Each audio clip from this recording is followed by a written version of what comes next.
Hey guys, welcome back to the channel. Welcome to another video. Voice is going a bit, but I'm still making this video. It's another news roundup video we've got in store for you.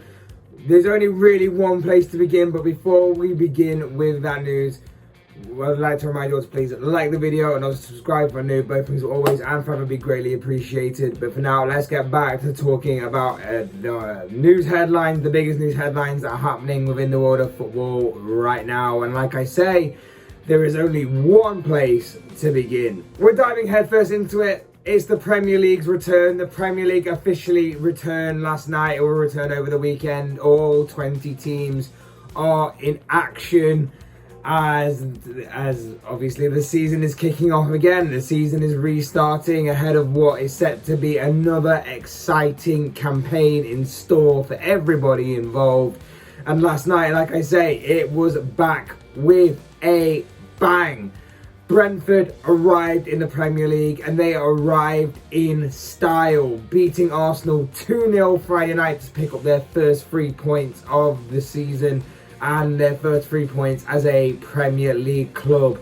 I said they would shock some people this season, and I know it's only one game, but it was the perfect dream start if you're associated with Brentford in any way, shape or form. Perfect for Brentford, a great and fantastic way to kick off the new season, although not so much, of course, if you're an Arsenal fan.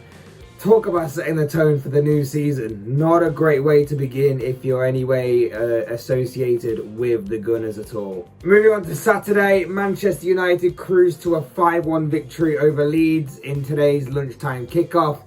The match began with the official unveiling and confirmation that Manchester United had signed Rafael Varane from Real Madrid to really hype up the crowd before kickoff, as he was on the pitch before taking a seat and watching on as United went on to demolish Marcelo Bielsa's side. A hat-trick from Bruno Fernandes helped them on their way, as well as goals from the likes of Mason Greenwood and Fred also getting on the score sheet helped United to get 5 goals in this game. Luke Ayling scored an absolute rocket for the visitors to make the scoreline at that time 1-1, but from there United went on to be completely clinical, took full control and demolished Leeds as the Leeds defence completely fell apart to help United's cause. For United, a perfect start.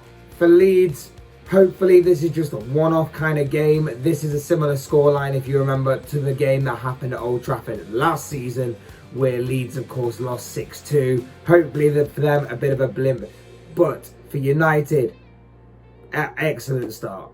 And in the evening fixture, we saw another promoted side in Norwich kick off their new campaign in the Premier League, but it wasn't as successful as both Brentford and Watford had as they took on Jurgen Klopp's Liverpool, in which the Reds ran out 3-0 winners as the visitors to Carrow Road.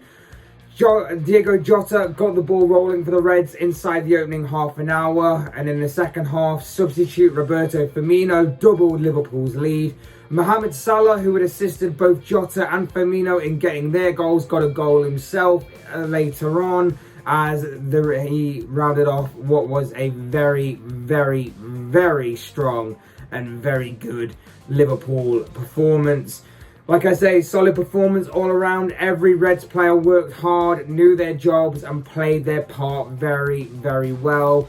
Also great to see Virgil van Dijk back and starting again in a competitive fixture for the Reds. Fantastic to see him get through a full 90 minutes with minimum trouble, it seems, to both the defence and to himself. So fantastic to see that. It was a very professional and very solid and positive performance all round by the Reds.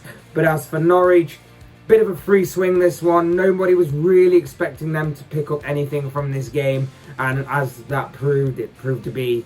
But they've not had the greatest pre-season. A lot of that has been out of their hands. They've had a very unfortunate kind of pre-season in the build-up to this season.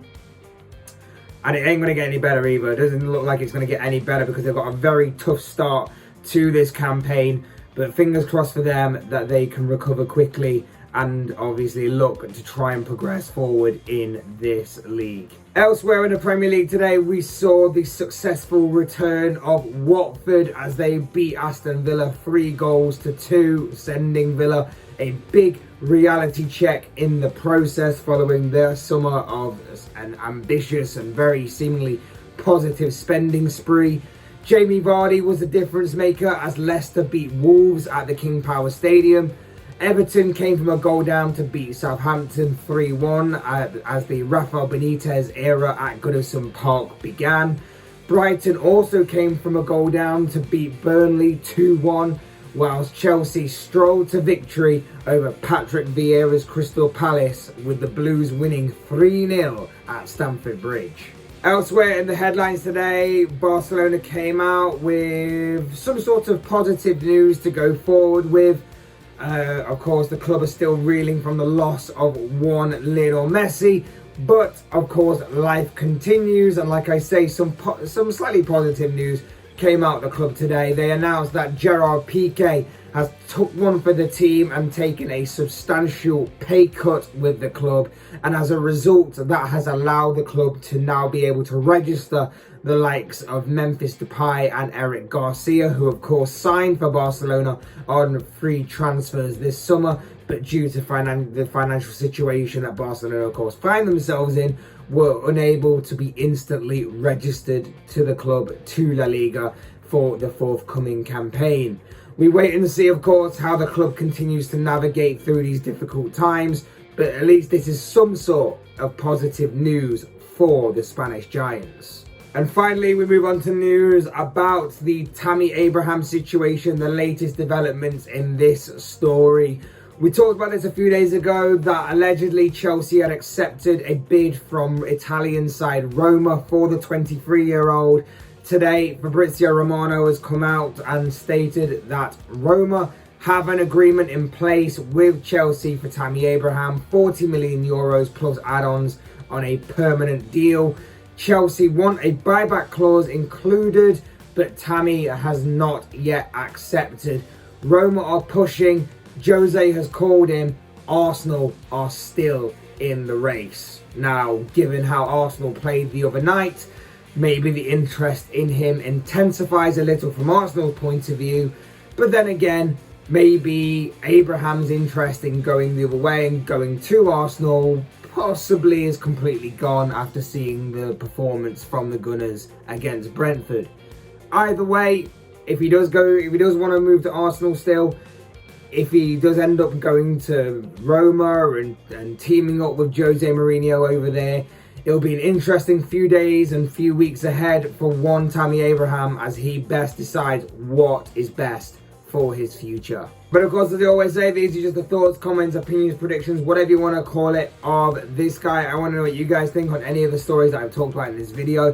What do you make of the Premier League's return and some of the results that have happened both today and of course the Brentford versus Arsenal game yesterday? What do you make of Gerard Piqué taking one for the team at Barcelona, taking a what is quoted as being a substantial pay cut, and obviously allowing Barcelona to register a couple of their new signings? And of course, what do you make about the Tammy Abraham situation? Will he be going to Arsenal?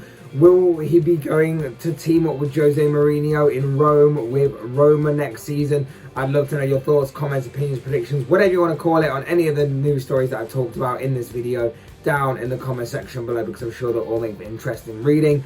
Otherwise, hit that like button if you're on the way out, if you enjoyed the video. Subscribe if you're new or want to see more content like this. Both things are always and very greatly appreciated. Thank you all for watching and listening and putting up with this voice, whatever it may be. I really appreciate that. I've been Fletch. This has been another Fletch Talks video, and I will see and speak to you all again soon in another video.